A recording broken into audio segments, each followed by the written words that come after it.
Okay, we're looking at a new topic called functions.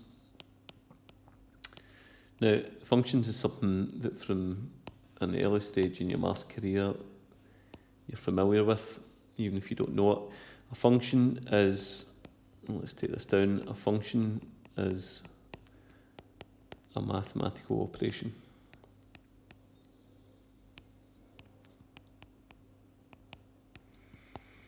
Okay, so for example, the four operations, their functions: add, subtract, multiply, divide. Then you've got things like x squared, or the square root of x, or x cubed, or the cube root of x, or the sine of x. So they're slightly more advanced than add, subtract, multiply, and divide, but they would all be a function. So it's an operation on x, so it could be squaring is the operation, square root, cubing, or taking the sine, or cos, or tan, or adding, subtracting, multiplying, dividing. We would all say that those are operations, those are functions. Okay. Now, in functions, we can think of an input and an output. Now, again, that's something that you've got a bit of experience with, even as far back as probably primary school. Okay, so let's say we had an input which was x equals 5, and we put that into something called a numbering machine. So let's say the number machine was, first of all, that you performed the operation of plus 5, and then after that you performed the operation of times 3. Okay, so then eventually that would give you an output. Okay, so that's the input there, putting in x equals 5, and the output would be, well, what would it be? Well, the input is x equals 5, so it's then 5 plus 5 is 10, and then 10 times 3 is 30. So we would say that when the input is 5, the output is 30. Okay, so if I change that to an x equals 7, well, that would be the input this time. What would the output be this time? Well, 7 plus 5 is 12, and 12 times 3 is 36. The output would be 36. Okay, so that's an example of what we would call a composite function. Okay, now composite meaning it's composed of more than one function. If you think about a composite shape is a shape that's composed of more than one shape. So it could be a triangle and a square, like so. Okay, so a composite function is composed of more than one function. So there's the first function, add 5, and there's the second function, times 3. If you think about, for example, 3 plus 7, that's just a single function. The function is you get 3 and you add 7. But if I say 3 plus 7 times 4, that would be a composite function. It's composed of more than one function. The first function is to add 7, and the second function is to times by 4. So remember that a function is just a mathematical operation. For example, add, subtract, multiply, divide, and some of these other ones here. Okay, next thing we're going to look at is something called the domain and something called the range. Okay, so let's say we had numbers in the domain, and what's the domain? We'll talk through that in a second. Let's say the numbers in the domain are 2, 3, and 4.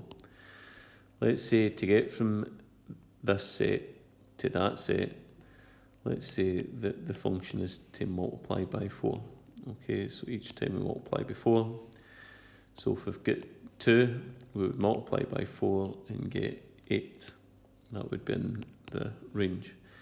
If we had 3 and multiplied by 4, we would end up with 12. If we had 4 and multiplied by 4, we would end up with 16. Okay, so what we would say is that these numbers are in the domain and these numbers are in the range. Now, another way of thinking about domain and range is the domain is the input and the range is the output. So think about it as the domain is numbers that you plug in, you sub those numbers in, and then you get answers at the end, and your answers are in the range. For example, if I said that x equals 4, and I said that y equals 4x plus 5, and then I said, what's y? Well, you would sub in x equals 4, that would be 4 times 4 plus 5, and that would be 16 plus 5, and that would be 21. So what we'd say there is that the input, the domain is 4, and the output, the range, is 21. The number that we plugged in was 4, that's the input, and the number that came out the other side, that's the output, that's the range, that's 21. Okay, so just keep those words in mind, domain and range, because we'll come back to them at a later time. Okay, next thing we're going to think about is, here is 3 examples of what might be functions. Okay, so there's a function A, there's a function B, and there's a function C. Now, what I would say is, out of these 3 diagrams, 2 of these diagrams illustrate what a function could look like, but one of them definitely doesn't make sense as a function. Now, why don't you take a wee bit of time just now and think which one of these would not represent a function? So 2 of these could represent a function and one of them couldn't. So there's the numbers that you would plug into the function. You would then perform some operation and get numbers out. So there again, here's numbers that you'd plug into the function, perform an operation, here's the numbers that come out, and then again, numbers that go into the function, perform some kind of operation, and here's the numbers that would come out. Now, mathematically, 2 of these make sense, and one of them doesn't make sense. So why don't you pause the video, have a wee think about which one would be the odd one out and doesn't make mathematical sense. Okay, so the first one to say is definitely an example of a function is A. That's okay. Right, because that could illustrate a function. So let's say, for example, the function was plus 5. Okay, so let's say that number was 3. Well, 3 plus 5 would give me 8, so that's a separate answer. Okay, let's say that was 5, then 5 plus the 5, 10, a separate answer. Let's say in here was 10. 10 plus the 5 would give me 15. Okay, so that's completely valid.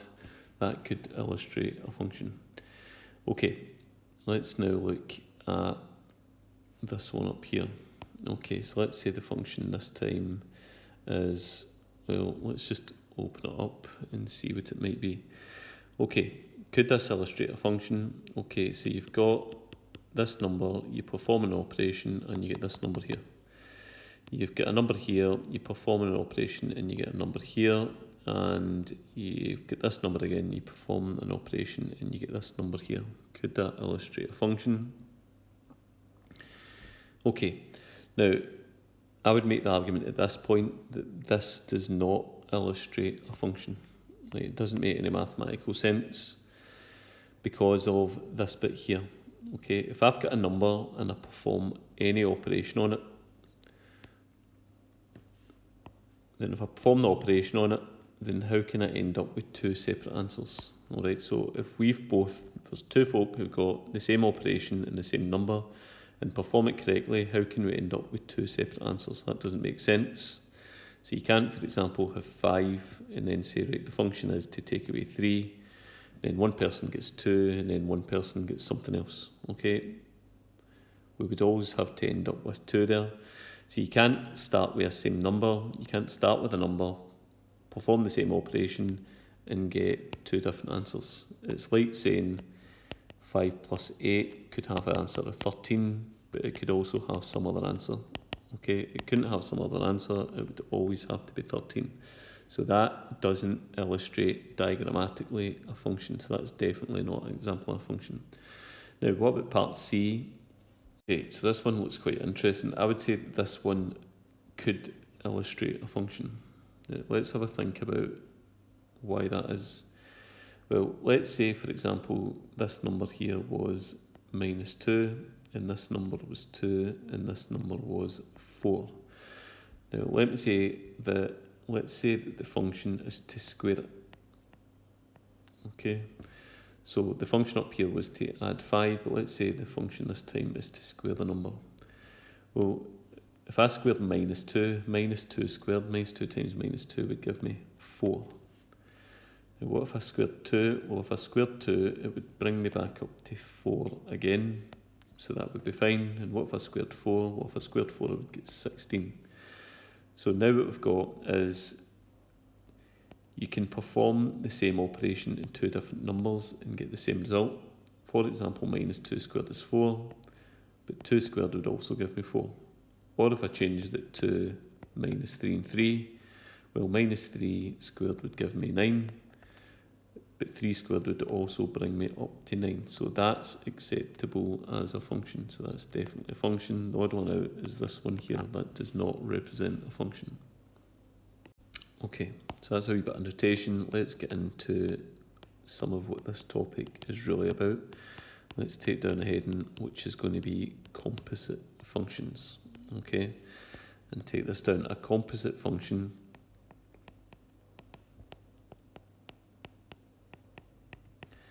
is a function performed on another function. Now that might sound complicated because it's not really. If I say y equals 2x plus 5, that's a composite function. Okay, so we're looking to get the answer for y, so what do you need to do? You need to get x, and then you first of all need to double it. You need to times it with 2, so that's my first function, you end up with 2x. The second thing that I need to do is add on 5, add 5, and then you get 2x plus 5. So that is a composite function. If I said that x equals 3, you would need to do 2 times 3, and then add 5. So there's been two operations there. The first operation was to multiply, and the second operation was to add. So that would be a composite function. Okay, the first operation is double it. Second operation is to add 5. 7x minus 9, that's another composite function. The first thing is to times the thing by 7, and then the second thing to do is take away 9, that's a composite function. Okay, some more new notation to take down, although you might have seen this from National 5. Okay, now f of x is pronounced, well I just said it, the f with the x in bracket is pronounced f of x. It means f is a function of x. This stuff will get clearer as you do more of it, so if it seems a wee bit confusing just now, stick with it, it's actually quite easy. Okay, so let's go with an example 1. We're going to say that the function of x is 7x plus 1. Now, the first question I'm going to ask is, what is f of 2? Well, this stuff is all about making substitutions. So the function of x is 7x plus 1. That means you take x, you times it with 7, and then you add 1. You take x, you times it with 7, and then you add 1. Now, have a look at x. X is equal to 2. So what I'm going to do is sub in where I see x, I replace it with 2. So instead of 7 times x plus 1, x is 2. So it's going to be 7 times 2 plus 1. That's 14 plus 1, and that's equal to 15. Now that is just a simple substitution. You've done that in National 5, but we've got more to go. Okay, g of x equals 9x minus 2. Find g of minus 3. Okay, what's the operation? You get x, you times it by 9, you take away 2. You get x, you times it by 9, take away 2. Okay, so what's x? X is minus 3. Okay, so you get x, you times it by 9, you take away 2. You get x, what is x? It's minus 3. You times it by 9, you take away 2. 9 times minus 3 is minus 27. Minus 27 minus 2 is minus 29. Now, here is a good way of phrasing this in your head. Whatever's in the bracket, you write it down, you times it by 7, you add on 1. Whatever's in the bracket, you write it down, you times it by 7, you add on 1. Whatever's in the bracket, you write it down, you times it 9, you take away 2. Whatever's in the bracket, you write it down, you times it 9, but you take away 2. Let's take down example then 3. Okay, g of x equals 2x squared plus 1. We're going to find g of 5. Okay, what's the rule? Okay, whatever's in the bracket, you write it down, you square it, you times it by 2, and you add 1, 1. Whatever's in the bracket, you write it down, you square it, you times it by 2, and you add on 1. Whatever's in the bracket, you write it down, you square it, you times it by 2, and then you add on 1. It's as simple as that. Whatever's in the bracket, you write it down, you square it, you times it by 2, and you add on 1. Whatever's in the bracket, you write it down, you square it, you times it by 2, and you add on 1. Okay, so that's then 2 times 5 squared, which is 25 plus 1. That's 50 plus 1, which is 51. Let's take down an example 4. F of x equals 3x squared plus 7. We're going to find f of 2. Okay, so what's the rule? Okay, the function is whatever's in the bracket, you write it down, you square it, you times it by 3, and you add on 7. Whatever's in the bracket, you write it down, that's 2. You square it, you times it by 3, and you add on 7. Whatever's in the bracket, you write it down, you square it, you times it by 3, you add on 7. Whatever's in the bracket, you write it down, you square it, you times it by 3, and you add on 7. Okay, so 2 squared is 4, so that's 3 times 4 plus 7, which is 12 plus 7, and 12 plus 7 gives me a final answer of 19. Okay, example 5, let's change this up a wee bit. Right, example 5, f of x equals 3 of x. G of x, this is a bit different, g of x equals x plus 1. Now, part A of this question says find g of f of 2. Okay, now the first thing that I'm looking for is to work out f of 2. So let's get whatever's in that bracket, f of 2, right, that's quite easy. Okay, f of 2. Now, what's the f function? The f function is whatever's in the bracket, you write it down and you times it by 3. Okay, whatever's in the bracket, you write it down and you times it by 3. 3 times 2 is 6. Okay, now this is all about making substitutions, making swaps. F of 2 equals 6. F of 2 equals 6. F of 2 is equal to 6. So instead of g of f of 2, if f of 2 is equal to 6, I can just write g of 6, since f of 2 is equal to 6. So let's make that swap. G of 6. Okay, what's the g function? G function is dead easy. Whatever's in the bracket, you write it down, you add on 1. Whatever's in the bracket, you write it down, you add on 1. Whatever's in the bracket, you write it down, and you add on 1. That's equal to 7. Just pause that, have a think about it, and look over it, rewind it if you need to. Okay, let's try a part B. Okay, part B is find a formula for g of f of x. Okay, so formula for g of f of x. Well, let's first of all find out what f of x is. Oh, that's dead easy. F of x is 3x. So instead of writing g of f of x, we know that f of x is equal to 3x. So instead of writing g of f of x, we could write g of 3x. G of 3x. Okay, what's the g function again? Dead easy.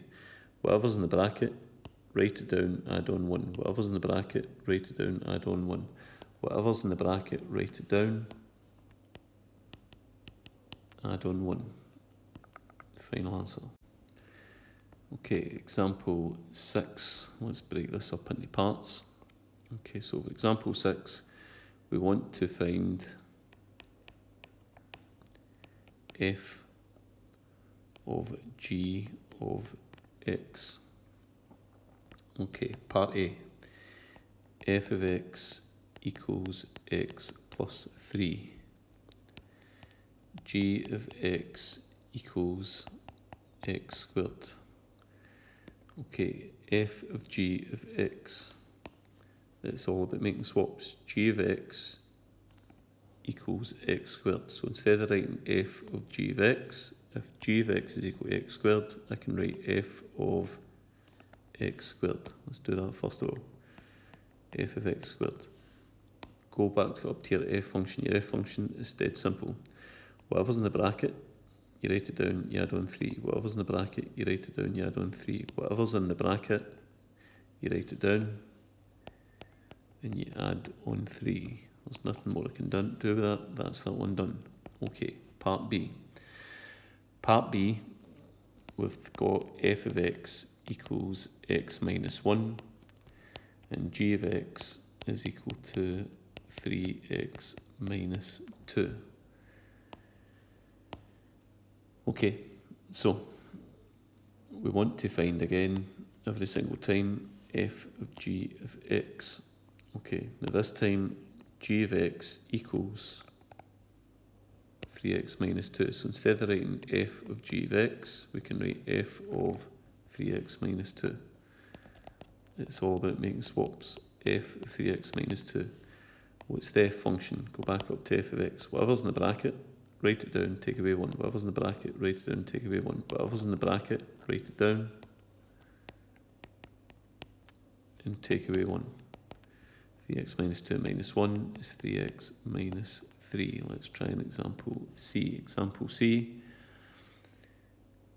This time we've got f of x equals 3x, and g of x equals x plus 4. And we're looking for f of g of x. Okay, so it's all about making swaps again. So f of g of x was g of x. G of x is x plus 4. So what I can write then is, instead of f of g of x, f of x plus 4. What's the f function up to f of x? The f function is whatever's in the bracket, you write it down, you times it by 3. Whatever's in the bracket, you write it down, times by 3. Whatever's in the bracket, you write it down, and you times it by 3.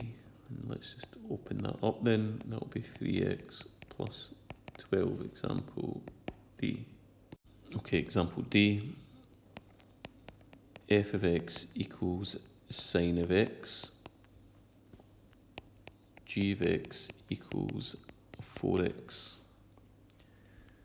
Okay, f of g of x, make a substitution. What's g of x? G of x is 4x, so let's write that down. F of 4x.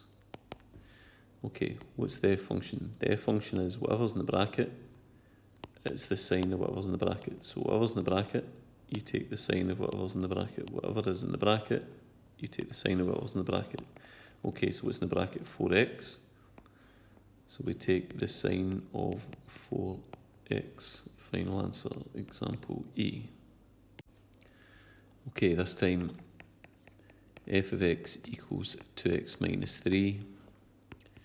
G of x equals x plus 3. Find f of g of x.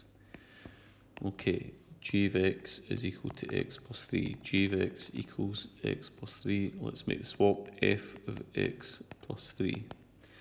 What's the f function? The f function is whatever's in the bracket, write it down, times it by 2, take away 3. Whatever's in the bracket, write it down, times it by 2, take away 3. Whatever's in the bracket, write it down, times it by 2, take away 3, and then definitely open that up. 2x plus 6 minus 3, final answer 2x plus 3. Okay, example F. Example F. F of x equals 3x minus 2. G of x equals x squared plus 5. We're going to find f of g of x again. Okay, straight swap. What's g of x? G of x is x squared plus 5, so I can write f of x squared plus 5. What is the f function? Let's go up. The f function is whatever's in the bracket, you write it down, you times it by 3, you take away 2. Whatever's in the bracket, you write it down, you times it by 3, you take away 2. Whatever's in the bracket, you write it down, you times it by 3, you take away 2. Now, can that be simplified? Definitely. So open it up. 3x squared plus 15, take away 2. Gives me a final answer of 3x squared plus 13. Okay, another couple to go. Example G. Example G, f of x equals x squared minus 2x plus 1. G of x equals 4 plus x. f of g of x. Okay, what's g of x? G of x is 4 plus x, so where I see f of g of x, I can replace the g of x with 4 plus x. So that's f of 4 plus x. What's the f function? A wee bit longer this time, but no more complicated. The f function is whatever's in the bracket. You write it down, you square it. Then you take two lots of whatever's in the bracket. Then you add one. Whatever's in the bracket, you write it down, you square it, and then you take away two lots of the thing in the bracket. Then you add on one. So let's just go over that. Okay, whatever's in the bracket, you write it down. You square it. Then you take away two lots of whatever's in the bracket. And then you add on one. Okay, so that'll be 4 plus x, bracket 4 plus x. Yeah, that's a bit of national 5, that's easy. Minus two lots of 4 plus x plus 1. Okay, now you might have learned how to expand that using FOIL or some other method, so I'll just leave that up to you. But I would get then 16 plus 4x plus 4x plus x squared minus 8 minus 2x plus 1. Let's collect it all together. 16 take away is 8. 8 plus 1 is 9. 4x and 4x is 8x. 8x take away 2x is 6x. And then finally plus x squared. Okay, let's try one more example. H. F of x equals 1 minus 2x squared. G of x equals sine x. F of g of x. F of sine x. What's the f function? The f function is whatever's in the bracket. It's 1 minus 2 lots of whatever's in the bracket squared. Whatever's in the bracket, it's 1 minus 2 lots of whatever's in the bracket squared. It's 1 minus 2 lots of whatever is in the bracket squared. Final answer. Okay, now you're going to take the time to try these 6. So it might look like some of the same questions again. However, this time I'm going to ask you not to find f of g of x, but to find g of f of x. Alright, so for example, to get started with the first one, it would be g of f of x is x plus 3. And then what's the g function? Whatever's in the bracket, you write it down and you square it. Whatever's in the bracket, you write it down, you square it. Whatever's in the bracket, you write it down and you square it. So there's no shortcut with those ones, you just need to go through it from the start, but this time it's not f of g of x, we'll look to them as now g of f of x. So take the time, take a good bit of time to have a go, really take your time at the 6 of those examples.